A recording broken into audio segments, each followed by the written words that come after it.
আমি তো ভাই ইংরেজি পারি না, ইংরেজি বুঝি না, ইংরেজি কিচ্ছু আমার মাথায় ঢোকে না। আমি ইংরেজিতে খুবই দুর্বল, খুবই কাঁচা। আমি কি ফ্রিল্যান্সিং শিখতে পারবো? আমি কি কম্পিউটার শিখতে পারবো? এই কোয়েশ্চেনটা করার আগে আমি আপনাকে একটা কোয়েশ্চেন করি। আপনার হাতে থাকা যে স্মার্টফোনটা, এটাকে আপনি ইংরেজিতে ইউজ করতেছেন নাকি বাংলাতে? অবশ্যই ইংরেজিতে। এইটা শেখার জন্য আপনি কয়টা আইএলটিএস কোর্স করছেন? বা কোন কোন জায়গায় যে ইংরেজি প্রাইভেট পড়ছেন? কোনো কোর্স করছেন? অবশ্যই না।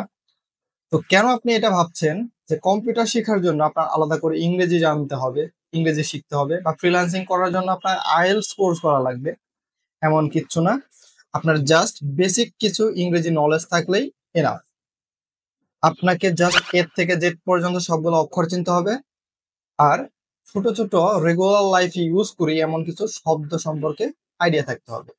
That's enough for you. আর একটা বিষয় হচ্ছে, আপনি অ্যাকচুয়ালি মনে করেন আপনি ইংরেজির কিচ্ছু পারেন না, কিন্তু আপনি ইংরেজির অনেক কিছুই জানেন, অনেক কিছুই বুঝেন, কিন্তু আপনি মনে করেন আপনি জানেন না, আপনি বুঝেন না, সেই কারণে আপনি পারেন না। আপনাকে কনফিডেন্স দেখাতে হবে, হ্যাঁ আমি পারবো, তাহলে আপনি পারবেন। আশা করি বিষয়টা বোঝাতে পেরেছি। ভালো থাকবেন, সুস্থ থাকবেন। আসসালামু আলাইকুম।